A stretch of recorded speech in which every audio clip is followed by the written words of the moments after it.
It's the face that's fascinated historians for generations. Tutankhamun, the boy king who reigned over ancient Egypt before his untimely death at the age of 19. Since his body was discovered at this tomb in the late 19th century, historians have speculated over how he died, theories ranging from accidents to murder.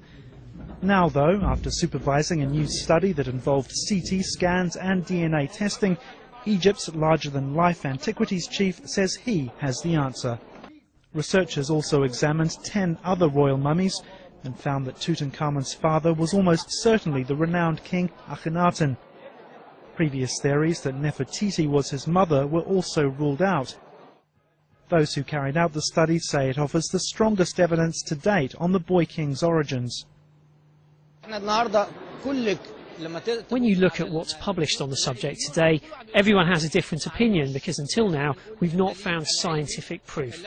But we've used both CAT scans and DNA testing to provide final conclusions for the first time. Experts in the narrow field of Egyptology are still digesting the findings, but some have already hailed them as significant.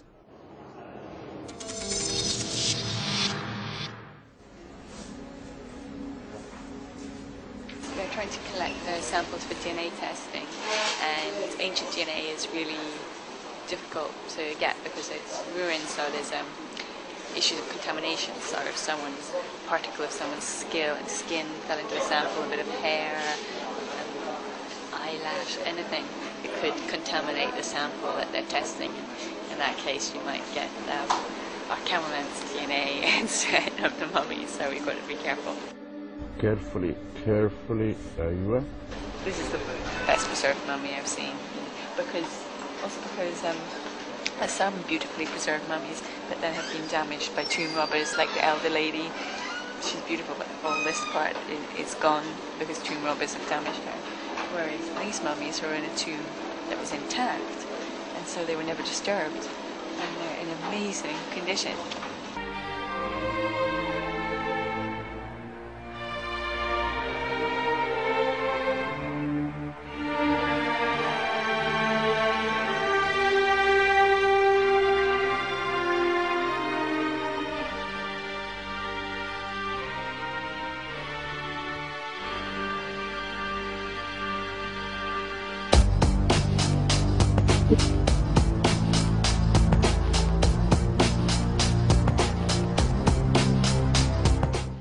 We're not bashing African people, but we are trying to be as factual as we can be. If they were in fact the originators of the scintillating empire and civilization of the Nile, how come in Africa they never have then duplicated it and built another civilization, or even a quarter of it or a third of it, to show that Africans could have built a civilization, comparable to the Nile? If that hasn't happened, how dare the Smithsonian and other groups come and tell us that it was people out there that made it?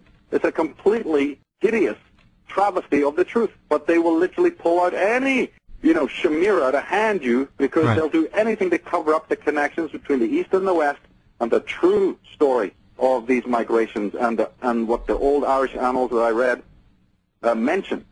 They will do anything to have you go and read them. Our history, as we are taught it, as it is brought down generation through generation here in the West, I guess it's still being tweaked and corrupted, every 20, 30 years, or even more often than that.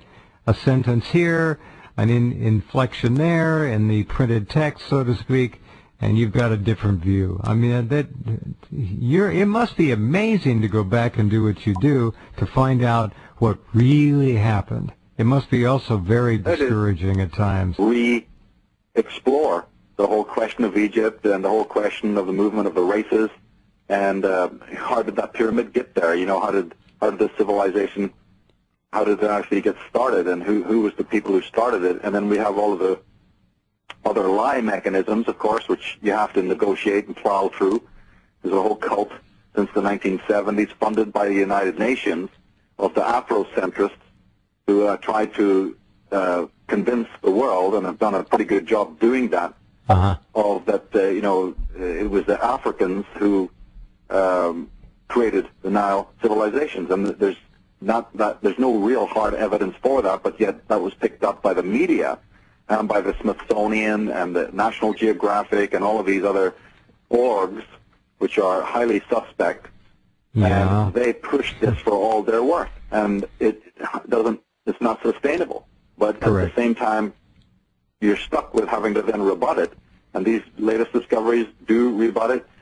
Even the discoveries of Sigmund Freud at the turn of the century rebutted it. But they don't care. The establishment doesn't care what facts are. They're going to hit you with whatever media spin that turns the whole of reality upside down. And my job then started in the 90s, start focusing on this level of disinformation, and through deconstructing the disinformation, plowing through the welter of lies that have been disseminated about Egypt, about Ireland, about the age of catastrophe, and about so many other things in this life. What we commonly know and understand about Giza and Egypt and Egyptian civilization is, I hate to use the term, but it's essentially a lie. What other word would you use? It's a lie, and there are people promulgating this lie who know damn well that it's not true. But they've got money, they've got ego invested. It's a big tourism industry, and we don't want to slight the black races of Africa. But unfortunately, the DNA is not to be argued with. He's not of African heritage. It's clear he's of European ancestry, and it's clear that this man is Northern European. Most people would think, well, we'll see another Barack Obama or something like that. No.